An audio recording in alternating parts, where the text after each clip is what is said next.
Imam Az-Zahabi rahimahullahu ta'ala menyebutkan kesepakatan ulama Islam bahwa pelaku orang yang meninggalkan salat itu lebih jahat dalam Islam daripada homoseksual, daripada penzina, daripada perampok, daripada pembunuh, daripada penjudi. Saya kira semateri-materinya wanita sekarang dan semateri-materinya wali wanita sekarang, saya kira nggak akan mau menerima seorang lelaki sebagai calon menantunya, atau bagi si wanita calon suaminya yang ganteng, tampan, kaya, baik, tapi tiap hari kerjaannya hisap sabu, bandar sabu, homoseksual, tiap hari berzina. Saya kira tidak ada yang mau menerima orang seperti ini. Sekaya apapun dia, seganteng apapun dia, sedermawan apapun dia.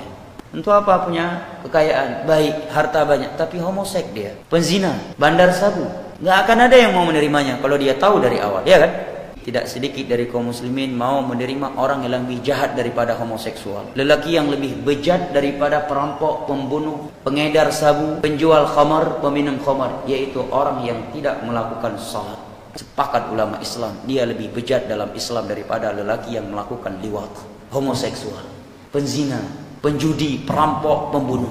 Lebih jahat yang meninggalkan salat di dalam Islam. Salat adalah satu-satunya ibadah yang Nabi mengambilnya ke Sidratul Muntaha. Nabi di Isra dari Masjidil Haram ke Masjidil Aqsa, kemudian di Mi'raj ke Sidratul Muntaha, melewati 7 lapis langit, hanya untuk mengambil syariat ibadah salat. Selain ibadah salat, semuanya diterima oleh Nabi di muka bumi, di dunia, bukan ke langit.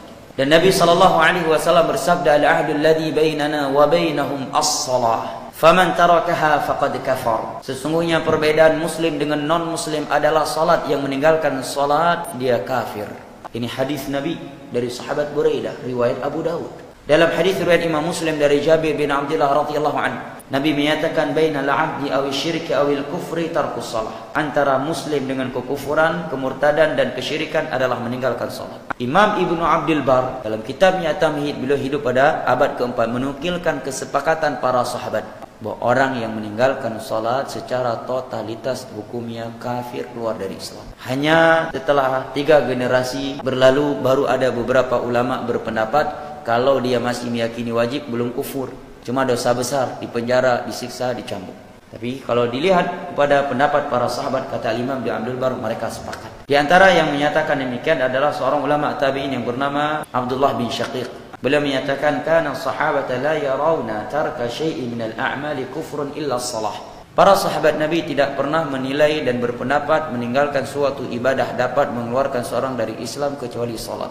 Saking besarnya masalah salat ini, Nabi Ibrahim, bapaknya para nabi, bapaknya para rasul, yang telah Allah beritakan kepada beliau bahwa anak keturunannya itu dari orang-orang yang ada dari kalangan nabi dan para rasul. Bersamaan itu beliau masih berdoa, Rabbi ja'alni muqimas salati wa min dzurriyyati. Ya Allah, jadikanlah aku dan anak keturunanku dari orang-orang yang menegakkan salat. Pentingnya masalah salat ini, Allah memerintahkan kita untuk memerintahkan keluarga kita melakukannya. Bukan sekedar kita, wa'mur ahlaka bis salati wastabir 'alaiha. Perintahkan keluargamu untuk melakukan salat dan tetaplah kamu bersabar dalam memerintahkan mereka salat.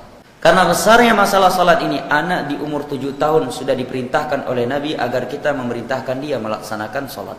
Muru auladakum bis salati wa hum abna'u 7 sinin. Perintahkan anak-anak kalian salat ketika sudah berumur 7 tahun. Wadribuhum 'alaiha li'10, dan pukul dia kalau enggak mau salat tatkala telah berumur 10 tahun. Masalah salat bukan masalah kecil. Allah berfirman dalam surah Al-Mudaththir menerangkan pertanyaan penghuni neraka, penghuni syurga kepada penghuni neraka. Ma salakakum fi saqar, wahai penghuni neraka, apa yang membuat kalian tersungkur ke dalam neraka saqar? Mereka menjawab, lam nakum minal musallin, karena dahulunya kami tidak melakukan salat.